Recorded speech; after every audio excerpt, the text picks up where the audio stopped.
Vamos começar? Bora. Aqui tá bom? Tá? Tá bom. Podemos? Pode. Beleza. A gente se conheceu... No começo de tudo eu estava na faculdade, o Rodolfo foi fazer uma palestra, foi dar uma palestra na faculdade. E aí eu fiz algumas perguntas pro Rodolfo, achei o tema muito interessante, ele trouxe sobre o tema de inovação, né? Na verdade, eu nem sabia que existia a profissão, alguém que trabalhasse especificamente com inovação. Eu achei muito interessante, fiz algumas perguntas para ele. Aí depois eu abri umas vagas para trabalhar comigo na empresa que eu atuava como gestor de inovação. E aí o Danilo participou do processo seletivo, foi aprovado e começou a trabalhar conosco lá. E isso foi 2015? 15, isso.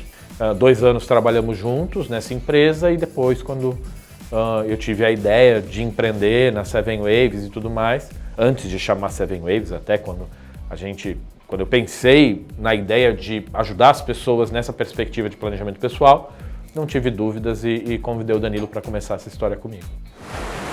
Bom, a ideia de criar o aplicativo veio muito da minha inquietação pessoal, né? Eu sempre tive o planejamento pessoal, planejamento de vida como prática, como rotina. Geralmente a cada 2, 3 anos eu fazia isso. A primeira vez que eu tive contato com esse assunto foi em 2007, quando eu estava no último ano da graduação.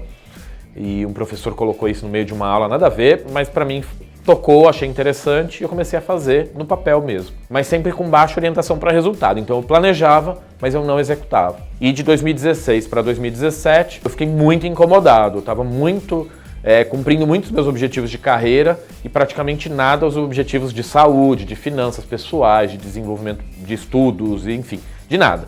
Só trabalho. E aí foi que veio a ideia de repente, criar algo, ajudar as pessoas com alguma tecnologia, né? Claro que o primeiro passo que a gente seguiu foi validar para ver se outras pessoas tinham o mesmo problema que eu. E aí nós criamos e começamos a desenhar a Seven Waves. Tanto que no começo a gente nem discutia muito se ia ser um aplicativo ou não, né? O que a gente sabia é que queria alguma coisa que a gente conseguisse dar escala para o tema de planejamento de vida e foi assim que a gente seguiu, né?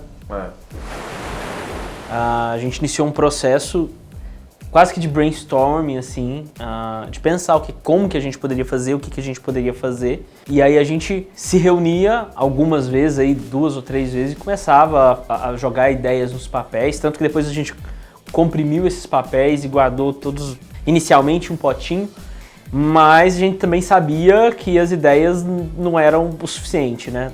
Não é o bastante. E aí a gente foi para o mercado e foi tentar validar aquilo que a gente já estava propondo. Todo esse processo ele começou no início de 2017, né?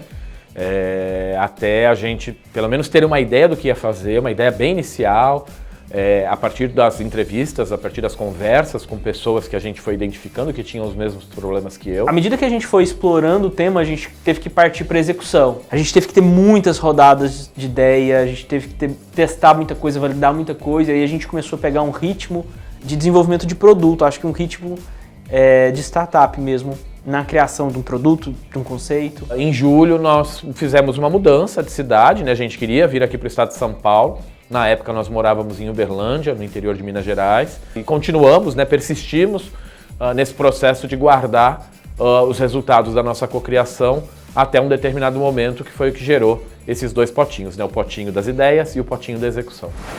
O nome Seven Waves, ele surgiu de uma necessidade, primeiro, da gente tentar ser global, né, de alguma forma, mas quando o Danilo veio e quando a gente começou a conversar, a gente ficou com essa inquietação. Poxa, que nome pode ser legal, né? O que pode ser interessante? A gente pensou em várias coisas e acabamos definindo por Seven Waves por ser uma cultura do brasileiro, né? De pular as 7 ondas no Réveillon, fazer 7 pedidos, né? Claro, quem passa o Réveillon na praia, faz 7 pedidos. E aí a gente começou a observar o comportamento das pessoas no Réveillon mesmo, né? Então, geralmente você pula as 3 primeiras ondas, aí você faz os pedidos, depois você para e você vai pensar, o que mais que eu quero para esse ano? Então, a Seven Waves é o lugar de tangibilizar, né, os desejos, as ambições, que não seja limitado a 7, que seja mais, que seja menos, tanto faz. Porque a Seven Waves não é crendice popular, é método, é processo para você tangibilizar o que você quer e ir atrás. E se você também não quer mais aquilo, você elimina e pensa em outra coisa. O importante é você acompanhar o ano inteiro, não só uma vez por ano. Eu lembro que o Rodolfo me mandou uma mensagem, acho que você tinha ido para Santos, e aí uma inspiração praiana veio a ideia da Seven Waves. Eu lembro que ele mandou assim, uma mensagem lá, falou assim, já achei o nome Seven Waves, na hora eu também gostei, né? Na hora eu também já tinha entendido, a gente já estava tão imerso na ideia, naquilo que a gente estava buscando, que eu já tinha entendido o conceito e achei bem bacana. Então, para mim, pular as 7 ondas no Ano Novo é uma coisa super normal, né? É claro que depois a gente foi tentar entender de onde veio esse hábito cultural do brasileiro, enfim, a gente entende que isso só acontece aqui e a gente achou legal a ideia de traduzir para o inglês e para levar isso para o mundo todo. Então, todo lugar que a gente vai fora do Brasil, a gente sempre explica essa história. No começo, os primeiros desafios, nas primeiras semanas, nos primeiros meses, era saber o que fazer, né? A gente estava ainda muito perdido. O processo de validação ele é um processo muito interessante, mas ele é um processo que a gente tem que aprender a validar primeiro, sabe?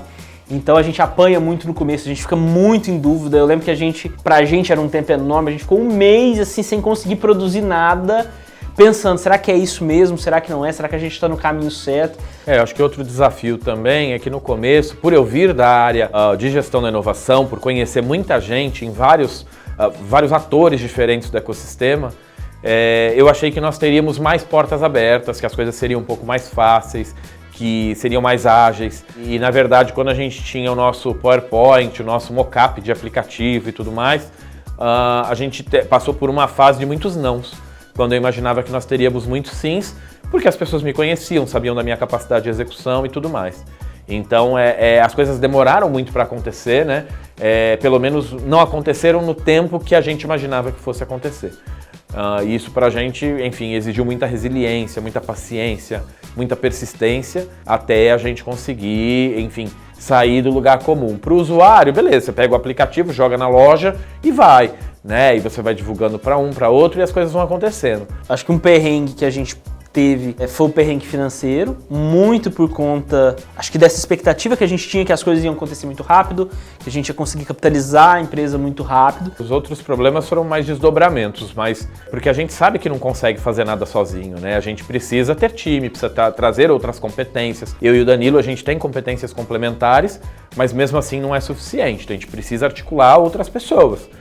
Mas não é ONG, então a gente precisa pagar as pessoas, para isso você precisa ter dinheiro. Há muito suor e lágrimas, né? Mas até a gente ter um primeiro investidor, até ter um primeiro cliente, enfim, as coisas demoraram mais tempo do que a gente imaginava. O importante, e essa inquietude eu sempre levei para o Danilo, que para a gente empreender com inovação no Brasil, a gente tem que arriscar.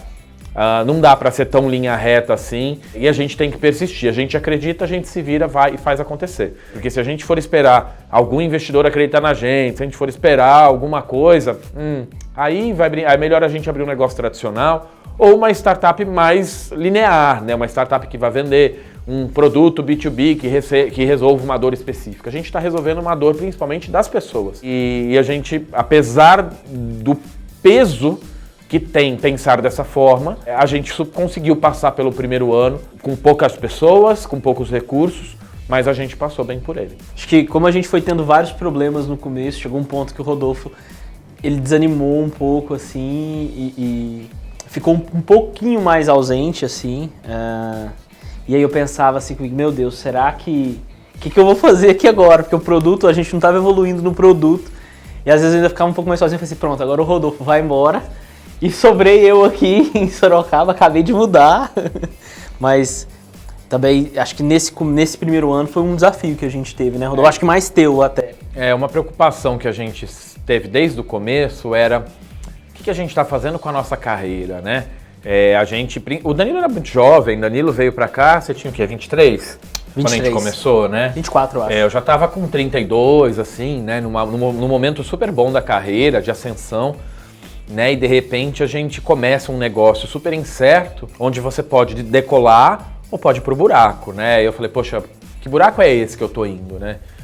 Porque as coisas não estavam andando com a velocidade que eu queria, mas a gente sempre conversou muito, sempre foi muito transparente um com o outro e com as pessoas que trabalharam com a gente e que trabalham. Isso pra gente foi um momento muito importante, né? Da dificuldade e de como é que a gente sai dela melhor do que quando a gente entrou. Então, é difícil, é dolorido, mas foi importante.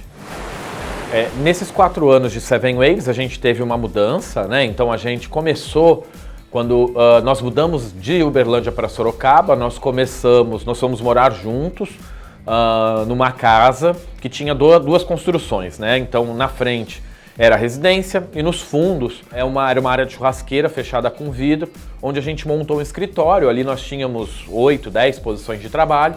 Então a gente mais ou menos entendia que até uma determinada quantidade de pessoas, mas até de responsabilidades da empresa, que ali era suficiente para nós, né? Então, fala-se muito nos Estados Unidos que as empresas começam em garagens, né? As startups começam em garagens, lá começou na área de churrasqueira, tinha até um pouco mais a ver com o perfil do brasileiro. Quando a gente venceu essa fase, começaram a entrar os primeiros investidores, a gente achou como estratégia mais adequado vir para um escritório.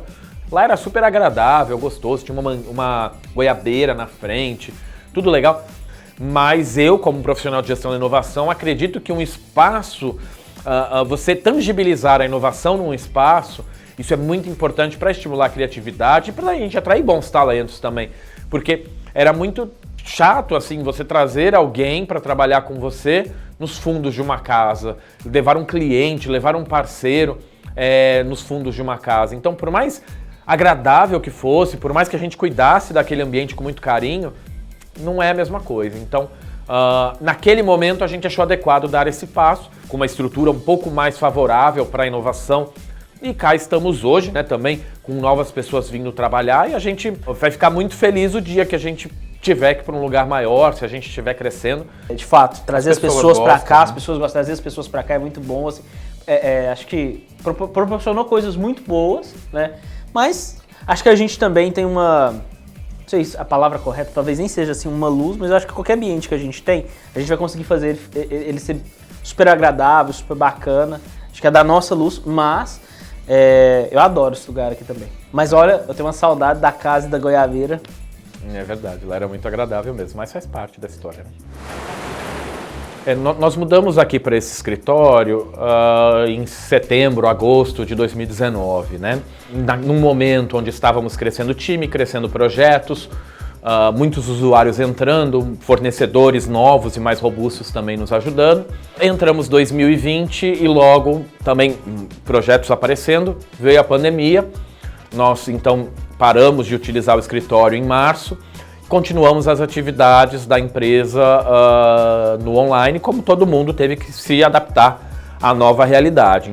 O importante é que a gente tem conseguido agora num formato híbrido voltar algumas cocriações, então a gente vê que as pessoas ficam mais animadas, mais engajadas, porque é tudo muito novo, a gente ainda cria. Então o aplicativo ele funciona, o aplicativo as pessoas usam, gostam, avaliam super bem, é útil para muita gente, mas sempre pode ser melhor, pode ser útil para mais gente, para satisfazer mais frustrações, né? Porque a gente sabe que as pessoas se organizam de formas diferentes, os clientes têm ambições diferentes também, então que são empresas, né?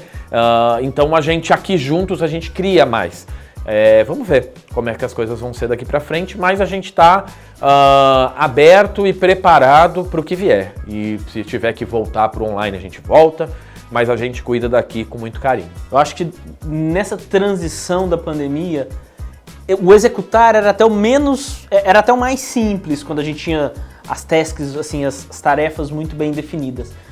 Agora, fazer a gestão eu achei muito difícil, eu senti muita dificuldade, até porque o trabalho que a gente faz, ele é um trabalho muito intelectual para todo mundo que está envolvido, né? Então não existe uma rotina, não é um dia a dia, assim, sabe, vou entrar, vou fazer isso.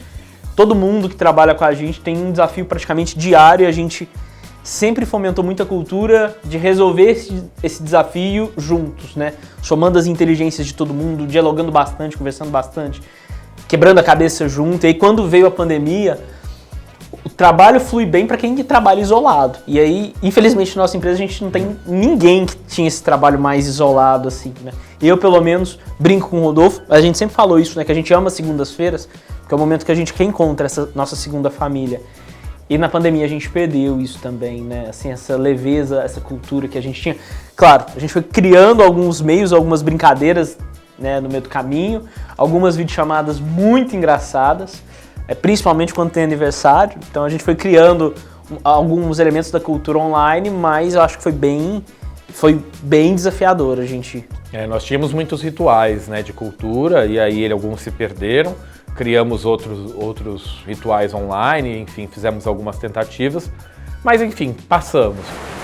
A gente tem alguns objetivos, assim, apesar da meta ser bem aberta, a gente vai definindo as metas à medida que o tempo vai passando. Acho que desde o começo, o nosso objetivo sempre foi impactar as pessoas, sabe? Sempre foi ajudar as pessoas, transformar. A gente tem alguns materiais, assim, sempre quando eu olho, a gente vai analisar os dados e ver o quanto a gente consegue impactar e que de fato a gente consegue ajudar as pessoas, me deixa muito feliz. O que eu quero para a Seven Waves, o que eu penso para a Seven Waves é que ela tenha o poder de promover o planejamento pessoal como algo fundamental na vida das pessoas, sabe? Como algo que permite mobilidade social, assim. Que mostra para as pessoas que tem caminho, que tem jeito de cada um ser o que quiser. Não é porque você nasce pobre que morre pobre, não é porque você nasce num contexto que você fica no contexto, mas você vai para o contexto que você quiser. E eu acho que a partir do momento que você tem uma ferramenta, uma tecnologia que te faz refletir sobre isso, né, sobre você querer ser o que você quer, o que for, né, e não tem caminho certo, não tem caminho errado. Então eu acho que isso já vale. A gente já recebe uns feedbacks muito interessantes de usuários, de pessoas que gostam da gente, mas para isso a gente precisa chegar em mais pessoas, né? Então a gente tem feito muito esse esforço estratégico para que mais pessoas conheçam a gente e para que mais pessoas reflitam a respeito disso. Para mim, eu queria muito assim que essa Seven pudesse impactar milhões de pessoas, sabe? Principalmente no nosso Brasil. Criar essa nova cultura do planejamento pessoal, das pessoas não deixarem a vida levar e viverem aquilo que elas têm vontade de viver. Claro, coisas novas aparecem o tempo todo, tem muitas oportunidades por aí. E a gente muda. Agora, não ir para lugar nenhum, não saber para onde está indo, aí isso é preocupante, né? Então é nesse ponto que a gente quer ajudar as pessoas. É isso? Ótimo. Obrigado, valeu.